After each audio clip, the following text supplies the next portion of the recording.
कि पाकिस्तान ने अपने टाइम पे बड़ी बड़ी क्राइसिस देखी, economy, military rule, political drama, सब कुछ। लेकिन अभी ये जो टाइम चल रहा है इसमें सिचुएशन ऐसी हो गई है कि बात अब पाकिस्तान के सर्वाइवल तक पे आ चुकी है। अभी आप कोई भी न्यूज़पेपर उठाओ, पाकिस्तान के अंदर ये जो बलूचिस्तान वाली प्रॉब्लम है, सिर्फ इसके बारे में ही हर तरफ डिस्कशन हो रहा है। और जिस तरह से बलूचिस्तान खुद की आर्मी वगैरह बना रहा है, अभी आने वाले टाइम में आपको ये नाम और सुनने को मिलेगा। अब लेकिन क्वेश्चन ये है कि ऐसी क्या दिक्कत आ गई पाकिस्तान के अंदर कि ये जो पाकिस्तान का बलूचिस्तान प्रोविंस है, ये पाकिस्तान से अलग होकर अपना अलग देश बनाने की बात करने लगा। आए दिन ये लोग पाकिस्तान आर्मी के ऊपर हमले कर रहे हैं। अभी थोड़े दिन पहले ही आपने देखा होगा कि एक ट्रेन चेक कर ली थी और अपनी जान तक देने को रेडी हो गए हैं कि हम जान दे देंगे, लेकिन अब हम पाकिस्तान के साथ नहीं रह सकते। हमें जो धोखे से जोड़ा गया, अब हमें वापस अपना अलग देश बलूचिस्तान बनाना है। अब देखिए, बलूचिस्तान ये जो वर्ड है, भले ये न्यूज में अभी ज्यादा आ रहा है, लेकिन ये जो प्रॉब्लम है, ये प्रॉब्लम बहुत पुरानी है और पास्ट में कई ऐसी चीजें हुई हैं जिसकी वजह से दिक्कत आज इतनी बड़ी बन चुकी है। और इस पूरे गेम को समझने के लिए हमें थोड़ा पीछे जाना पड़ेगा। और उससे पहले एक चीज मैं आपको बता देता हूं। देखिए, ये जो पाकिस्तान है, ये मेनली 4 प्रोविंसेस में डिवाइडेड है। ये है खैबर पख्तूनख्वा, इसका बॉर्डर अफगानिस्तान से लगता है। फिर ये पंजाब है, इसका इंडिया के साथ बॉर्डर है। ये पाकिस्तान का मेन प्रोविंस है, जितने भी आर्मी जनरल आप देखोगे सब यहीं से निकलते हैं। और सबसे ज्यादा रिसोर्सेज जो है वो भी पंजाब प्रोविंस जो है वही एंजॉय करता है। ये इधर ये है सिंध, इसका भी बॉर्डर इंडिया से लगता है। और ये है बलूचिस्तान, जिसका बॉर्डर ईरान और अफगानिस्तान से लगता है। तो देखिए, जो बलूचिस्तान वाला जो एरिया था, 12th सेंचुरी में एज सच कोई बाउंड्री वगैरह नहीं थी इस एरिया की, और ना ही इस एरिया का नाम कहीं बलूचिस्तान था। ये जो इस मैप में आप पिंक एरिया देख रहे हो, यहाँ पे अलग अलग एरिया में छोटी छोटी बलूच ट्राइब रहती थी, जैसे मकरान ट्राइब, कच्ची ट्राइब, सिस्तान ट्राइब, टर्बट ट्राइब। यहाँ कोई पॉलिटिकल सिस्टम नहीं था, बस हर ट्राइब का अपना एक सरदार होता था और ऐसे ही अलग अलग ट्राइब्स इस एरिया में रह रही थी। और अगर आप इस मैप को ध्यान से देखोगे तो आज का जो ईरान और अफगानिस्तान है, उसका जो बॉर्डर है, उसके पास वाले एरिया में भी उस टाइम पे ट्राइब्स थोड़ी थोड़ी जगह इन्होंने ले रखी थी और वहां पे रह रही थी, क्योंकि उस टाइम पे बॉर्डर क्लियरली डिसाइड नहीं था। अब होता क्या है कि जब ये ट्राइब्स इस एरिया में रह रही थी, तो इनके बीच में एक मीर जलाल खान नाम का एक आदमी बहुत फेमस था। तो इसी पर्टिकुलर टाइम पे मीर जलाल ने कहा कि देखिए, हम अलग अलग जो रह रहे हैं उससे बेटर है कि हम साथ में मिलकर रहें, जिससे अगर कोई मुसीबत आए तो हम एकजुट होकर रहेंगे और एक दूसरे की मदद कर पाएंगे। तो मीर जलाल ने क्या किया, इस एरिया में 44 ट्राइब्स से जाके बात की और सबको इकट्ठा करके एक अलायंस बनाया। ये पहली बार था जब इस एरिया के अंदर ये ट्राइब्स एकजुट हुई। ये कोई नई कंट्री नहीं बनाई थी इन्होंने, बल्कि एक मॉडल सा बना लिया था जिसमें सब कुछ पहले की तरह ही चल रहा था। सरदार जैसे पहले अपनी अपनी ट्राइब्स को संभालते थे, वैसे ही संभाल रहे थे। बस फर्क इतना था कि 44 ट्राइब्स ने एक अलायंस बनाकर एकजुट होने का डिसीजन कर लिया था, जिसको मीर जलाल जो है वो लीड कर रहे थे। और यही जो अलायंस बनाने वाला जो डिसीजन था, यही इसी टाइम पे बलूचिस्तान बनाने की जो नींव थी, इसी टाइम पे रख दी गई थी। इसलिए आप देखोगे आज की डेट में भी लोग मीर जलाल खान को फाउंडिंग फादर मानते हैं बलूच कम्युनिटी का। इनकी इंपॉर्टेंस आप इससे समझ सकते हो कि मीर जलाल खान के जो बच्चे थे, जैसे रिंड, लशारी, कोराय, बीबी जाटो, आज की डेट में बलूचिस्तान में कई ऐसे एरिया हैं इनके बच्चों के नाम से पड़े हैं, जैसे Rindabad village, Korai village, Jatoi city. ये सब इनके बच्चों के नाम से डिराइव हुए हैं। अब देखिए, काफी टाइम तक ये जो मॉडल बनाया गया था ये चलता है। इसके बाद 15th सेंचुरी आते आते मीर जलाल के बाद मीर चकर रिंद जो थे, ये भी आए। इन्होंने भी सेम चीज की, इसको और ऑर्गेनाइज किया और सारी ट्राइब्स को एकजुट रखा। और उस टाइम पे ये जो एरिया था, ये जो सेमी ऑर्गेनाइज स्ट्रक्चर में रह रहे थे, उस टाइम पे बलूचिस्तान नहीं बल्कि रिंद लशारी यूनियन नाम से लोग जानते थे इस एरिया को। अब होता क्या है कि ये ट्राइब मिलजुल के तो रह रही थी, लेकिन ईयर 1666 जब आया तो इधर ईरान में सफाविद अंपायर बहुत बड़ा बनता जा रहा था। वहीं दूसरी तरफ देखोगे तो आप मुगल अंपायर था। तो क्योंकि ये दोनों बड़े बड़े अंपायर जो थे वो अगल बगल ही थे, तो इससे जो बलूच ट्राइब्स थी जो बीच में यहाँ रह रही थी, उनके ऊपर टाइम टू टाइम बहुत ज्यादा प्रेशर रहता था। तो ये सारा जो प्रेशर इन पर डेवलप हो रहा था, इसको लेके इनको लगा कि इनको अपने आप को प्रोटेक्ट करने के लिए एक सिस्टम बनाने की जरूरत है। इन्होंने अपने आसपास के अंपायर्स को देखा कि वो कैसे काम कर रहे हैं, उन्हीं से इंस्पायर होकर खुद भी एक सेंट्रल अथॉरिटी बनाना स्टार्ट किया। जैसे बाकी अंपायर्स काम कर रहे थे, कुछ उसी से मिलता जुलता स्ट्रक्चर बनाने का स्टार्ट किया। तो जो सारी ट्राइब्स इस एरिया में रह रही थी, इन्हीं सारी ट्राइब्स के बीच में एक और ट्राइब थी जिसका नाम था अहमदजाई ब्राहुआ ट्राइब। ये मैप में जो आप कलात नाम से जो एरिया देख रहे हो, इसी एरिया में ट्राइब थी। और इस ट्राइब के अंदर एक आदमी था मीर अहमद खान। तो जब सेंट्रल अथॉरिटी बनाने की बात चल रही थी, तो सारी ट्राइब्स ने मिलकर मीर अहमद खान को खान ऑफ कलात बना दिया। अब ये खान ऑफ कलात क्या है, जैसे बादशाह हेड ऑफ द स्टेट होता है, ठीक उसी तरीके से इन्होंने उसको नाम दिया खान ऑफ कलात, मतलब यही लीड करेंगे। अब देखिए, यहाँ पे एक चीज ये ध्यान रखने वाली है कि ये जो सारी ट्राइब्स थी, इन्होंने खान ऑफ कलात तो बना दिया था मीर अहमद खान को, लेकिन कुछ ट्राइब्स जो थी, उनके जो सरदार थे, उन्होंने कहा कि हम खान ऑफ कलात मान तो रहे हैं आपको, लेकिन हमारी जो ट्राइब है, हमारा जो एरिया है, वहां उसको हम खुद मैनेज करेंगे। तो इस वजह से ये जो मैप में आप ये डार्क ग्रीन एरिया देख रहे हो, इसको खान ऑफ कलात यानी कि मीर अहमद ये डायरेक्टली रूल कर रहे थे। और जो लाइट ग्रीन एरिया है, इसको खान ऑफ कलात ने इनडायरेक्टली रूल किया। और ये जो पूरा ग्रीन एरिया, चाहे वो लाइट ग्रीन है या फिर डार्क ग्रीन है, इस पूरे एरिया को कहा गया खानेत ऑफ कलात। आगे चल के यही खानेत ऑफ कलात बलूचिस्तान बनेगा। तो जब भी कलात स्टेट या खानेत ऑफ कलात की बात हो, तो आप समझ जाना कि इस पूरे जो लाइट और डार्क ग्रीन ये जो एरिया है पूरा, इसकी बात हो रही है। तो जब ये खानेत ऑफ कलात एक प्रॉपर सिस्टम बना, तो लॉ, ट्रेड, मिलिट्री सारा सेटअप बनाया गया। और फिर काफी टाइम तक ये सिस्टम चला। और फिर धीरे धीरे करके जब ईयर 1749 आया और मीर अहमद खान के बाद इनके पोते मीर नासिर खान ये बनते हैं खान ऑफ कलात। बलोच जो है वो इस टाइम को गोल्डन पीरियड मानते हैं। नासिर खान ने आते ही इस पूरे खानेत ऑफ कलात में एक अच्छा पॉलिटिकल सिस्टम बनाया। इन्होंने बलोच आर्मी सेटअप की, जिसमें 25,000 सोल्जर्स बनाए, 1000 कैमल रखे उसमें। देखिए इसमें ये चीज याद रखिएगा, मैं रिपीट भी कर देता हूं कि खानेत ऑफ कलात में कई ट्राइब्स थी जिनके खुद के अलग सिस्टम थे, उनके जो सरदार थे वो उनको चलाते थे, लेकिन ये सब चलते थे खान ऑफ कलात के अंडर। तो इसीलिए खान ऑफ कलात ने क्या किया था, इस एरिया की जितनी भी बलूच ट्राइब थी सबके जो सरदार थे इनको बुला के काउंसिल सिस्टम बनाया था, ताकि कोई फैसला हो तो सबकी सहमति हो सके। सब कुछ यही काउंसिल डिसाइड करती थी, जैसे पार्लियामेंट काम करती है ठीक उसी तरीके से काउंसिल काम करती थी। अब इसके बाद ईयर आता है 1830 और ये ईयर आते आते असली दिक्कतें स्टार्ट होना शुरू होती हैं। इस टाइम पे ब्रिटिशर्स आ चुके थे, अपना अनडिवाइडेड इंडिया पे रूल कर रहे थे, लेकिन सेम टाइम पे क्या था कि ब्रिटिशर्स और रशिया जो थे इनके बीच में एक जियोपॉलिटिकल लड़ाई चल रही थी, जिसे द ग्रेट गेम भी बोला जाता है। तो ये जो सेंट्रल एशिया का एरिया आप देख रहे हो, जिसमें कजाकिस्तान, उज्बेकिस्तान, तुर्कमेनिस्तान, ये पूरा सेंट्रल एशिया बहुत ही इंपॉर्टेंट एरिया माना जाता था। सारे important trade route, silk route, economic activity सब कुछ यहीं से होती थी। और इस सेंट्रल एशिया के अंदर किसी भी एम्पायर और मिलिट्री की प्रेजेंस अगर हो जाए तो एक बहुत बड़ा स्ट्रेटेजिक एडवांटेज मिलता था इससे। तो रशिया ने क्या किया कि धीरे धीरे करके सेंट्रल एशिया के कजाकिस्तान, उज्बेकिस्तान, इन पे कब्जा करके अपना जो एम्पायर था उसको एक्सपेंड कर लिया था, और इसके साथ साथ वो अफगानिस्तान की तरफ भी बढ़ रहे थे। इसके लिए इन्होंने ईयर 1837 में अफगानिस्तान के अंदर अपने डिप्लोमेट कैप्टन इवान को भी भेजा था। अफगानिस्तान के जो रूलर थे उस टाइम के दोस्त मोहम्मद खान, इनसे बात स्टार्ट कर दी थी। अब जब रशिया या अफगानिस्तान में घुस रहा था तो यहां से ब्रिटिशर्स जो थे, जो इंडिया के ऊपर बैठे हुए थे, वो परेशान हो गए। ब्रिटिशर्स जो इंडिया के ऊपर रूल कर रहे थे, इंडिया को वो अपना बहुत ही इंपॉर्टेंट पार्ट मानते थे, क्योंकि यहां पे बहुत ज्यादा रिसोर्सेज थी। और रशिया जिस तरीके से बढ़ रहा था और फिर धीरे धीरे अफगानिस्तान में भी घुस रहा था, बहुत पॉसिबिलिटी थी कि वो इंडिया के बॉर्डर तक पहुंच जाता, और ब्रिटिशर्स और रशिया आपस में लड़ना नहीं चाहते थे। तो अब यहां से ब्रिटिशर्स ने अपना दिमाग लगाना चालू किया।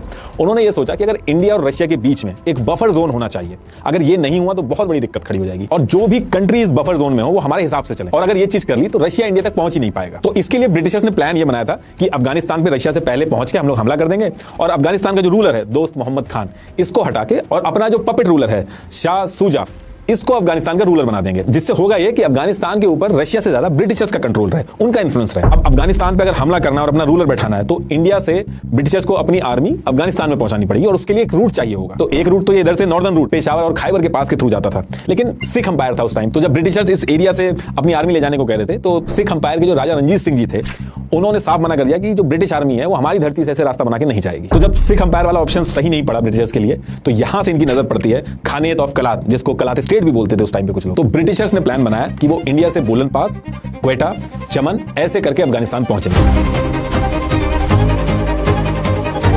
और बीच में ये जो बोलन पास, क्वेटा, चमन वाला जो बलूचिस्तान का जो एरिया है, बलूचिस्तान अभी बोल रहा हूं, उस समय बलूचिस्तान एरिया नहीं पड़ा था, ये जो एरिया था, इसके लिए अंग्रेजों ने क्या किया, अपने डिप्लोमेट अलेक्जेंडर बर्नीज को उस टाइम के खान ऑफ कलात मेहराब खान के पास भेजा, ताकि ये परमिशन वगैरह लेके, एग्रीमेंट वगैरह लेके यहां से निकलने का अरेंजमेंट करें। बेसिकली ब्रिटिशर्स जो थे वो बहुत पावरफुल थे, उनको इस एरिया से जाना था, तो इस एरिया पे प्रॉपर कंट्रोल चाहते थे। तो इसके लिए इन्होंने पहले खान ऑफ कलात से एक डील करी, उनसे कहा कि हम आपको फाइनेंशियल सपोर्ट करेंगे और आप हमें इस एरिया को यूज करने दो। अब खान ऑफ कलात की भी मजबूरी थी, उन्होंने डील मान ली। अब इसके बाद ईयर 1839, ये वो टाइम आया जब ब्रिटिशर्स को कलात स्टेट, इस एरिया को यूज करके अपनी आर्मी को अफगानिस्तान पहुंचाना था अटैक करने के लिए। अब भले ही ब्रिटिशर्स ने खान ऑफ कलात से एग्रीमेंट साइन कर लिया था कि वो इस एरिया से जाएंगे, लेकिन लोकल लोग जो थे इस एरिया के, वो भले ही साइन हो गया हो खान ऑफ कलात से, वो इस चीज से खुश नहीं थे। उन्होंने कहा कि हमारी जमीन है तो हम ऐसे नहीं जाने देंगे।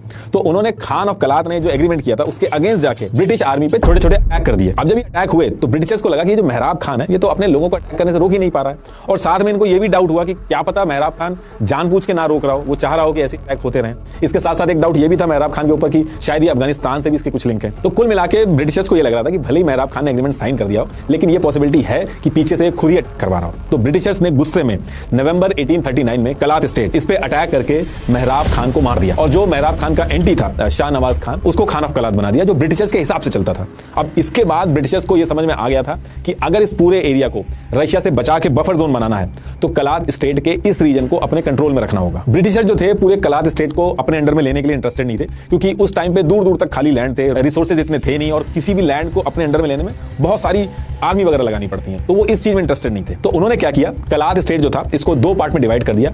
एक पार्ट ये रीजन था पिंक वाला, क्वेटा, बोलन पास, चमन, चगई, ये वाला एरिया, ये एरिया जो था ब्रिटिशर्स ने डायरेक्टली कंट्रोल किया अपनी मिलिट्री के दम पे, और बाकी जो एरिया था ये इनडायरेक्टली कंट्रोल किया, अपने हिसाब से चलाने वाले रूलर को वहां पे बैठा दिया, और time to time financial support दिया, ताकि अंदर का जो एरिया है वो भी कंट्रोल में रहे। लेकिन जिस तरीके से इंडिया को अपने अंडर कोलोनाइज किया था, वैसे कलात स्टेट को ब्रिटिशर्स ने कभी भी नहीं किया था। तो ब्रिटिशर्स ने अफगानिस्तान पे भी हमले करके, बातचीत करके, अलग अलग टैक्टिक्स यूज करके वहां पे अपना इन्फ्लुएंस बनाया, और ईरान में भी ऐसे अपना इन्फ्लुएंस बढ़ाया। अंग्रेज जो रशिया और इंडिया के बीच में एक बफर जोन बनाना चाह रहे थे, वो बहुत ही आसानी से इन्होंने बना लिया। और ये जो बफर जोन ये लोग बना रहे थे, इसके चक्कर में कलात स्टेट के बॉर्डर की भी मार्किंग स्टार्ट कर दी थी, मतलब ऑफिशियली बॉर्डर बना के रजिस्टर करने शुरू कर दिए थे, क्योंकि पहले ऐसा कोई बॉर्डर नहीं होते थे, फ्रंटियर्स होते थे, दूर दूर तक ऐसी खाली एरिया पड़ा रहता था। तो जब ब्रिटिशर्स ने कलात स्टेट के बॉर्डर बनाना चालू किए, तो कलात स्टेट के बॉर्डर के पास का काफी एरिया जो ईरान और अफगानिस्तान के बॉर्डर से लगता था, उसको कभी गोल्ड माइन लाइन एग्रीमेंट के थ्रू और कभी ट्रीटी ऑफ गंडामार्क करके ईरान और अफगानिस्तान को दे दिया ताकि ईरान और अफगानिस्तान खुश रहें और रशिया के इन्फ्लुएंस से दूर रहें। और ये सारी चीजें करने के थोड़े ही दिन बाद 8 दिसंबर 1876 में कलात स्टेट के साथ एक ऑफिशियल ट्रीटी भी कर ली कि हर चीज ऑन पेपर भी रहे, जिसको ट्रीटी ऑफ कलात कहते हैं। ये उसकी कुछ टर्म्स है। इस ट्रीटी का जो आर्टिकल 3 है वो बहुत इंपॉर्टेंट है, अभी आगे आएगा कि इस आर्टिकल की क्या इंपॉर्टेंस है। अब इसके बाद कलात स्टेट की फॉरेन पॉलिसी वगैरह ब्रिटिशर्स ने अपने अंडर में ले ली थी और जो डेली बेसिस के इंटरनल मैटर थे वो खान ऑफ कलात को दे दिए थे कि इंटरनल मैटर तुम खुद संभालो। और फॉरेन पॉलिसी लेने के बाद रशिया का इस एरिया से पूरा कंट्रोल चला गया और इसके बदले जो ब्रिटिशर्स थे उन्होंने कलात स्टेट को शुरू में 50,000 रुपए दिए साल के और फिर इसको बढ़ा के 1 लाख रुपए कर दिए थे। अब देखिए यहां से एक बार फिर से मैप देख लीजिए। पिंक एरिया ब्रिटिशर्स ने मिलिट्री के दम पे अपने पास रखा था, ये ग्रीन एरिया में खान ऑफ कलात को इनडायरेक्टली रूल करने को दिया था। और फिर इसके बाद ईयर 1887 में ये जो पिंक एरिया था जो ब्रिटिशर्स के कंट्रोल में था इसको भी ऑन पेपर अपने अंडर इनडायरेक्टली ले लिया और लीज के थ्रू जब ऑन पेपर कराया गया तो इसका नाम रखा गया ब्रिटिश बलूचिस्तान। और इस तरीके से ऑफिशियली पहली बार बलूचिस्तान का नाम यूज हुआ। बाकी बचा हुआ जो ग्रीन एरिया था वो अभी भी उसको कलात स्टेट ही बोलते थे, खानेत ऑफ कलात। अब देखिए इसके अगले 50-60 साल तक एज सच कोई बड़ा इवेंट नहीं होता है और फिर ब्रिटिशर्स के जाने का टाइम पास आ जाता है। जो अनडिवाइडेड इंडिया था उसका बंटवारा होना था, पाकिस्तान बनना था। तो सेम टाइम पे जो खान ऑफ कलात थे मीर अहमद यार खान, इन्होंने सोचा था कि अब जब अंग्रेज जा रहे हैं तो हमें ब्रिटिशर्स ने कॉलोनाइज तो किया नहीं था, तो हम तो अब एक इंडिपेंडेंट कंट्री बन जाएंगे। इस चीज को लेकर खान ऑफ कलात जो थे वो इसलिए भी कॉन्फिडेंट थे क्योंकि लीगली भी ये चीज वैलिड थी। सबसे पहली चीज ईयर 1876 में जो ब्रिटिशर्स और कलात स्टेट के बीच में जो ऑफिशियल ट्रीटी हुई थी उसके आर्टिकल 3 के हिसाब से ब्रिटिशर्स ने ऑन पेपर ये चीज ऑफिशियली एक्सेप्ट की थी कि कलात स्टेट ब्रिटिशर्स का एरिया नहीं है बल्कि एक इंडिपेंडेंट स्टेट है। और जो एरिया ब्रिटिशर्स ने लिया है जिसे ये ब्रिटिश बलूचिस्तान बोलते हैं वो भी एक एग्रीमेंट और लीज के तहत लिया था, यानी कि जैसे कोई किराए पर रहता है। इसके साथ साथ ईयर 1886 में ब्रिटिश एडमिनिस्ट्रेशन ने अपनी ऑफिशियल रिपोर्ट में ऑफिशियली ये चीज मेंशन की थी खान ऑफ कलात को एक इंडिपेंडेंट रूलर जो कि एक ट्रीटी के थ्रू ब्रिटिशर्स के साथ कनेक्टेड है ये चीज मेंशन की थी। और ईयर 1877 में दिल्ली इंपीरियल असेंबली में खान ऑफ कलात खुदादाद खान को एक इंडिपेंडेंट राजा की तरह बुलाया था। मतलब कि ब्रिटिशर्स खुद मानते थे कि कलात स्टेट एक इंडिपेंडेंट स्टेट है। तो लीगली ब्रिटिशर्स किसी भी स्टेज पे ये नहीं कह सकते थे कि कलात स्टेट जो है वो ब्रिटिशर्स के एम्पायर का पार्ट है। और अगर ऐसा कहते ब्रिटिशर्स तो इंटरनेशनली भी बहुत दिक्कतें होती हैं उनको। लेकिन अगर दूसरी तरफ कलात स्टेट अगर एक इंडिपेंडेंट कंट्री की तरह हो जाता तो ब्रिटिशर्स के साथ साथ यूएस को भी डर था कि कलात स्टेट काफी वीक है, कहीं ये ना हो जाए कि रशिया का इंफ्लुएंस फिर से बढ़ जाए इस एरिया में। और ये जो एरिया था स्ट्रेटेजिकली बहुत ज्यादा इंपॉर्टेंट था। और अगर यही कलात स्टेट पाकिस्तान के साथ मिल जाता है तो पूरा एरिया स्ट्रांग होता है और रशिया का इंफ्लुएंस नहीं बढ़ पाता क्योंकि पाकिस्तान के ऊपर ब्रिटिशर्स का काफी अच्छा इंफ्लुएंस था। तो ब्रिटिशर्स के लिए ये चीज बहुत इंपॉर्टेंट थी कि जो कलात स्टेट है वो इंडिपेंडेंट होने की बजाय पाकिस्तान के साथ मिले तो वो चीज ज्यादा फेवर करेगी। तो अब यहां से इस एक कॉम्प्लेक्स सिचुएशन से निपटने के लिए एक गेम स्टार्ट होता है जिसमें खान ऑफ कलात जो है वो फंस जाते हैं। होता क्या है कि अनडिवाइडेड इंडिया से जब ब्रिटिशर्स जा रहे थे तो इस अनडिवाइडेड इंडिया के ऊपर इंडिया और पाकिस्तान यानी कि जिन्ना की मुस्लिम लीग और नेहरू जी की कांग्रेस दो कंसर्न पार्टी थी क्लेम करने के लिए। इन दोनों पार्टियों को आपस में बात करके फैसला लेना था कि किसके पास कितना पार्ट जाएगा इस अनडिवाइडेड इंडिया का। लेकिन अगर लीगली ये प्रूव हो जाता है कि जो एक कलात स्टेट है ये ब्रिटिश एम्पायर का हिस्सा नहीं है, ये तो सिर्फ एक लीज के थ्रू कुछ टाइम के लिए ब्रिटिश एम्पायर ने लिया था जिसके लिए अंग्रेज जो थे वो एनुअली पैसा भी देते थे। तो अंग्रेजों के जाने के बाद ये जो कलात स्टेट था इसके ऊपर इंडिया और पाकिस्तान का क्लेम खत्म हो जाता और पाकिस्तान ने यही डिसाइड किया था कि कैसे भी अंग्रेजों के जाने से पहले ये जो कलात स्टेट है ये एक इंडिपेंडेंट स्टेट साबित हो जाए, क्योंकि जैसे ही कलात स्टेट जो है वो एक इंडिपेंडेंट स्टेट साबित होगा तो जो इंडिया का क्लेम है वो खत्म हो जाएगा कलात स्टेट के ऊपर से और बाद में पाकिस्तान जब चाहेगा वो कलात स्टेट को अपने अंडर में ले लेगा। अब आपका क्वेश्चन ये होगा कि पाकिस्तान इतना ज्यादा श्योर कैसे था कि अंग्रेजों के जाने के बाद कलात स्टेट उसको वो अपने साथ जोड़ लेगा। तो देखिए ये जो ब्रिटिश बलूचिस्तान वाला एरिया था जो अंग्रेजों ने लीज पे लिया था, ये अंग्रेजों के जाने के बाद एज इट इज लीज जो थी वो पाकिस्तान के साथ चली जाती। ये ब्रिटिशर्स ने पहले ही बोल दिया था क्योंकि एक तो मुस्लिम पॉपुलेशन मेजोरिटी में थी यहाँ पे, दूसरा इंडिया से इसका बॉर्डर नहीं लगता था।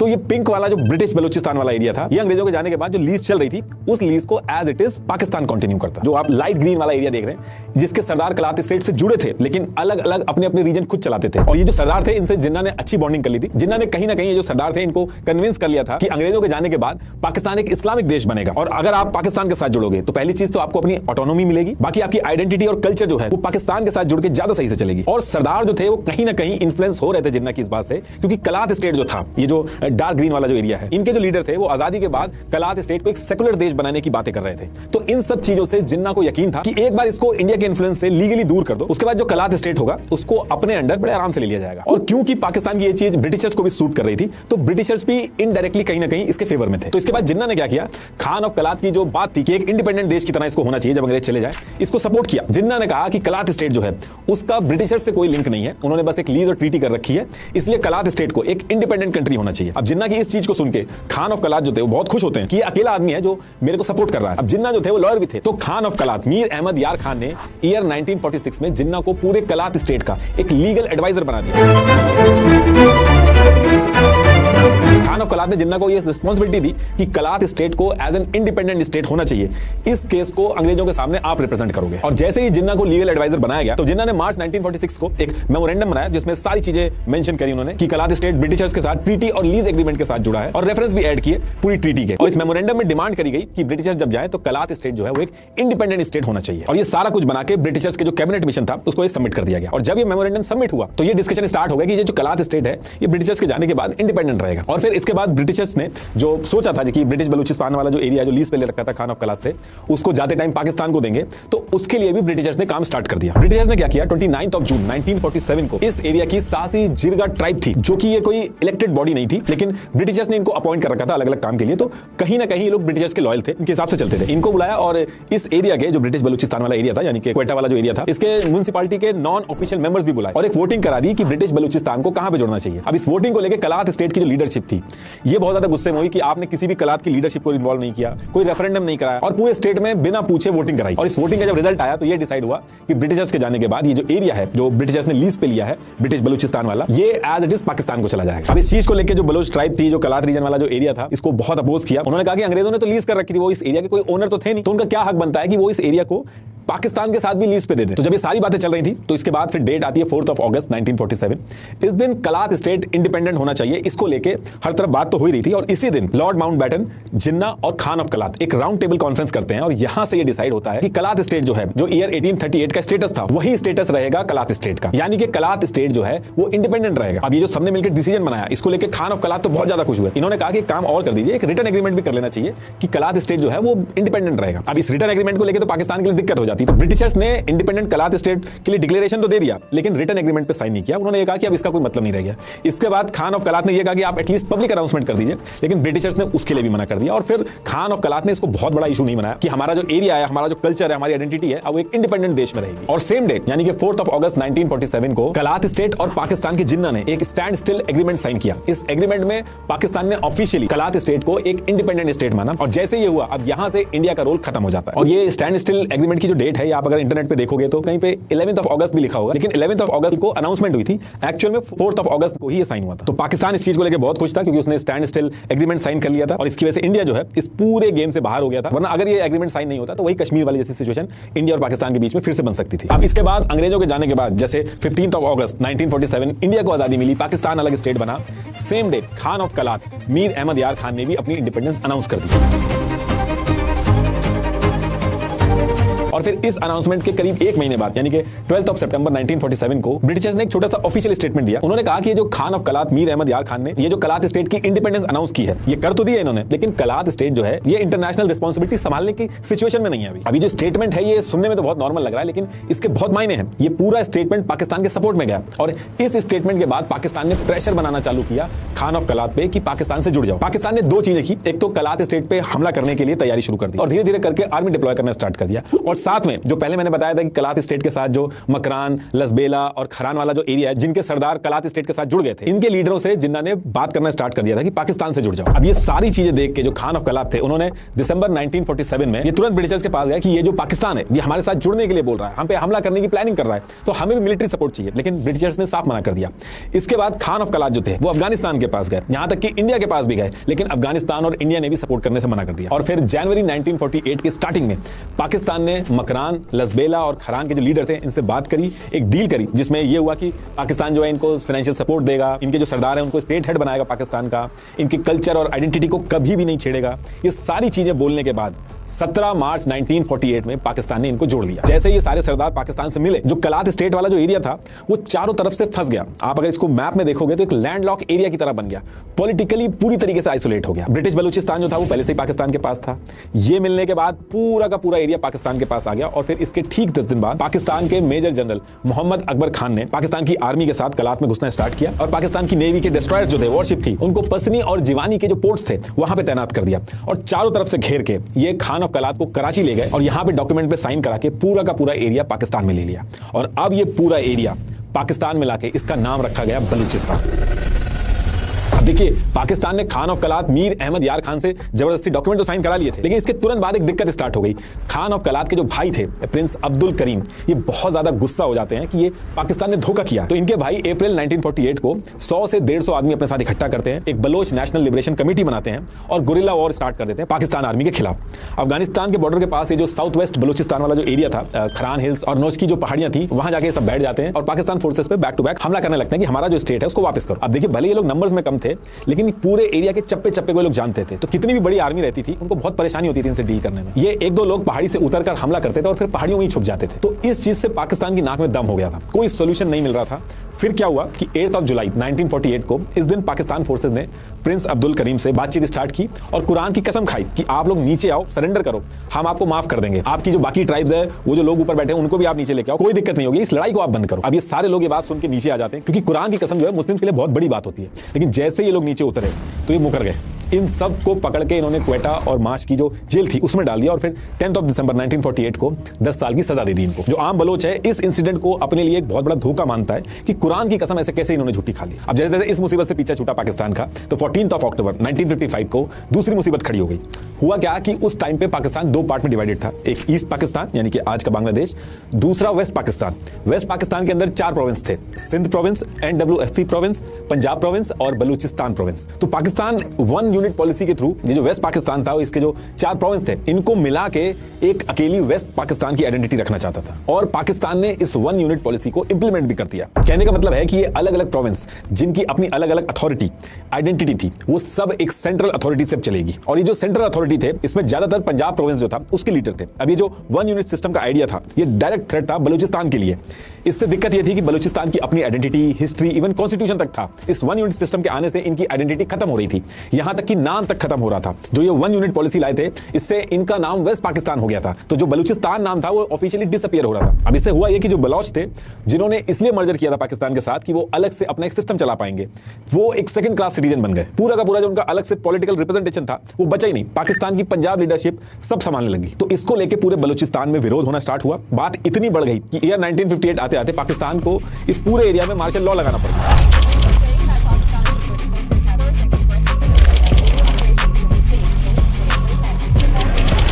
मार्शल लॉ लगने की वजह से जो बलूचिस्तान के जो लोग थे उनके राइट्स भी चले गए। अब हुआ क्या कि बलूचिस्तान के जालावान रीजन में एक जहरी ट्राइब थी, उसमें एक 80 साल का आदमी नवाब नूरुज खान ये रहते थे और ये अड़ गए, पूरी पाकिस्तान फोर्स के अगेंस्ट में खड़े हो गए। और नवाब नूरुज खान को देख के जो आसपास के जो यंग बलोच थे वो भी इनके साथ लड़ने आ गए। अच्छा, बलोचों की एक खासियत है और जो कि पूरे दुनिया में मशहूर है, इवन आज की डेट में भी अगर आप देखोगे, जब भी कोई रिवॉल्ट होता है, कुछ भी होता है, तो रिवॉल्ट करने के लिए जो लीडरशिप होती है वो खुद नहीं लड़ती, ना ही अपने बच्चों को भेजती है, ना ही अपने फैमिली मेंबर्स को भेजती है। एक्चुअल में गरीब लोग लड़ने जाते हैं, लेकिन बलोच जो हैं, इनके लीडर हमेशा आगे जाके लड़ते हैं, खुद लड़ते हैं, अपने बच्चे और अपनी फैमिली को भी आगे चल के लड़वाते हैं। तो नवाब नूरुज खान जो थे, तो इन्होंने भी अपनी पूरी फैमिली के साथ ही रिवॉल्ट शुरू किया। तो ऐसे करके इनके साथ 140 लोग मिल गए थे, पाकिस्तान के खिलाफ आर्म स्ट्रगल शुरू कर दी थी इन्होंने। इन लोगों ने क्या किया था, कोए मुरद के पहाड़ थे, जलावान रीजन के जो जहरी हिल्स थे, उनमें जाके बैठ गए थे और उसी तरीके से जैसे गुरिल्ला वॉरफेयर बलोच अभी तक करते आए थे, उसी की तरह नीचे आके पाकिस्तान फोर्सेस पे हमला करते थे। तो इनके साथ भी वही चीज हुई, पाकिस्तान फोर्सेस जो थी वो परेशान हो गई लड़ लड़ के। तो पाकिस्तान ने इनके साथ भी एक डील की। तो इन्होंने कहा कि आप 1 यूनिट पॉलिसी को मानते नहीं हो,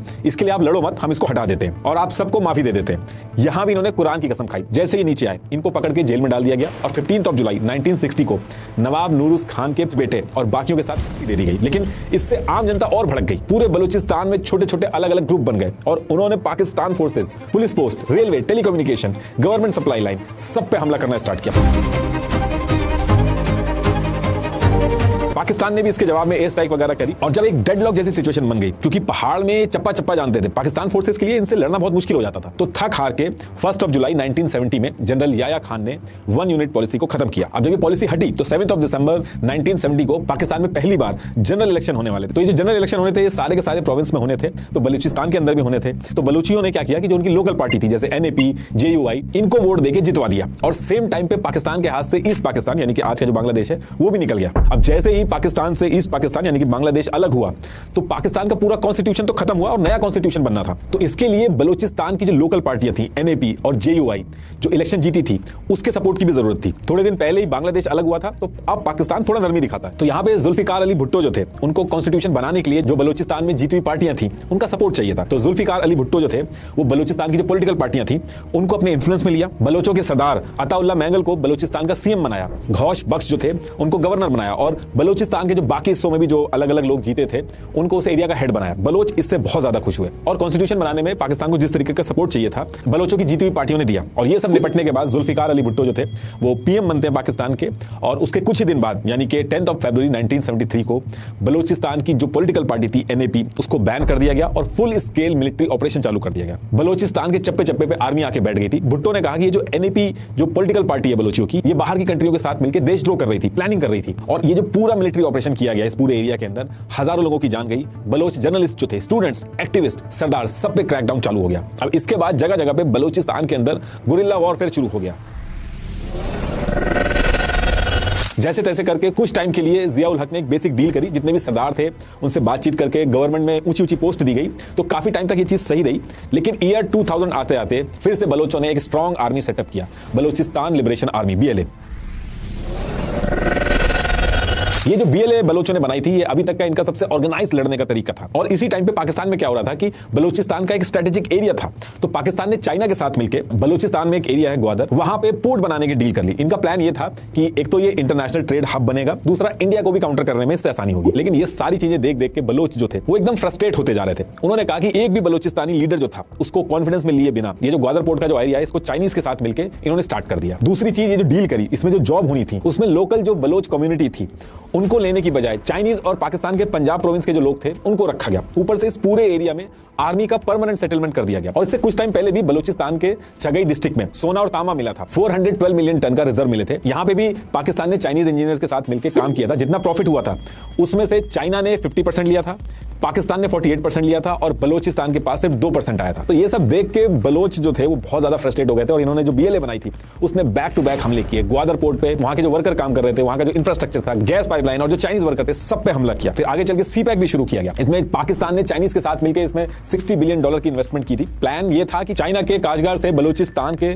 ग्वादर पोर्ट तक roads, railway, energy pipeline, fibre optics, special economic zone ये सारी चीजें स्टार्ट कर दी और इसमें कहा गया कि बलूचिस्तान जो है अब वो दुबई बन जाएगा। लेकिन यहां भी वही सेम प्रॉब्लम थी। यहां पे भी जो बलोच थे उनको इग्नोर किया गया। पहले तो कम पैसों में जो लोकल बलोच थे उनसे जमीन ली गई, लोकल लोगों को नौकरी देने की बजाय चाइनीज रखे गए, पाकिस्तान के पंजाब प्रोविंस से लोग आए, परमानेंट आर्मी रखी गई, फिशरमैन को हटा दिया गया, उनका जो रोजगार था वो भी सब चला गया। तो ये जो पूरा ग्वादर पोर्ट, CPEC और ये सारा सिस्टम जो चल रहा था, BLA जो था उसने CPEC पे इतना नुकसान किया कि आने वाले कई सालों तक बलूचिस्तान में इतने चाइनीज मारे। हाल ये हो गया था कि चाइना ने खुद आके कह दिया कि अगर हमें CPEC पूरा करना है तो हमें अपनी ही आर्मी भेजनी होगी। अब 2018 तक लड़ते लड़ते बलोच जो थे उनको एक चीज समझ में आ गई थी कि ये जो अलग अलग ग्रुप बना के हम अलग अलग अपने अपने इंटरेस्ट के लिए लड़ रहे हैं, गुरिल्ला वॉरफेयर कर रहे हैं, इससे हमारा ही नुकसान है। हमें एक होना चाहिए क्योंकि हम एक अलग देश की मांग कर रहे हैं तो हमें एक होना चाहिए, हमारी अलग से एक आर्मी होनी चाहिए, तभी हम पाकिस्तान को हरा के बलूचिस्तान को अलग कर पाएंगे। तो इन्होंने क्या किया, BRAS बलोच राजी अजोई संगात इस नाम से एक स्ट्रक्चर बनाया। बेसिकली जितने भी बलूचिस्तान के फाइटर थे, लड़ाकू ग्रुप्स थे, छोटे छोटे लोग जो अलग ग्रुप बना के पाकिस्तान पे हमला कर रहे थे, इन सबको इकट्ठा करके एक कोऑर्डिनेटेड तरीके से हाई प्रोफाइल हमले किए जिससे काफी डैमेज हुआ। सारा CPEC का जो प्रोजेक्ट था इन्होंने इस पूरे हमले में चाइनीज मार मार के हॉल्ट पे डाल दिया। और अभी ये जो इसी साल 2025 आते आते इन लोगों ने ये BRAS बनाने के बाद हमले की फ्रीक्वेंसी और ज्यादा बढ़ा दी है। इस साल इन्होंने ये जो BRAS है इन्होंने बलोच नेशनल आर्मी BNA बनाई है। ये अपने आप को एक देश मान के एक आर्मी की तरह पाकिस्तान से लड़ रही है। इस BNA ने बहुत ही डैमेज किया है। टोटल 72 कोऑर्डिनेटर हमले किए पाकिस्तान फोर्सेस पे, जिसकी वजह से अब ऐसा नहीं लग रहा कि कोई छोटा मोटा गुरिल्ला वॉरफेयर हो रहा है। ऐसा लग रहा है कि दो देशों की आर्मी आमने सामने लड़ रही है। अभी थोड़े दिन पहले ही 11 मार्च 2025 को क्वेटा से पेशावर जफर एक्सप्रेस ट्रेन जा रही थी। 450 लोग थे। जैसे ट्रेन जो थी वो बोलन पास के पास पहुंचती, इन्होंने रेलवे ट्रैक पे 8 kg IED बॉम्ब लगा रखे थे और ब्लास्ट होते ही ट्रेन ट्रैक से उतर गई। जैसे ही ट्रेन उतरी BLA के फाइटर ने पूरी ट्रेन पे कब्जा कर लिया। औरतें, बच्चे और जो बलोच कम्युनिटी थी उनको छोड़ दिया, लेकिन बाकियों को बंदी बनाकर पूरी ट्रेन पे कब्जा कर लिया। अब जब ये इंसिडेंट हुआ तो पाकिस्तान ने कहा कि 48 आवर्स में हमारे पॉलिटिकल प्रिजनर जो हैं उनको छोड़ना चाहिए, लेकिन जब नहीं छोड़े गए तो फिर पाकिस्तान ने ऑपरेशन लॉन्च किया। काफी टाइम तक ऑपरेशन चला। फिर पाकिस्तान ने कहा कि इस ऑपरेशन में 64 लोगों की जान गई है।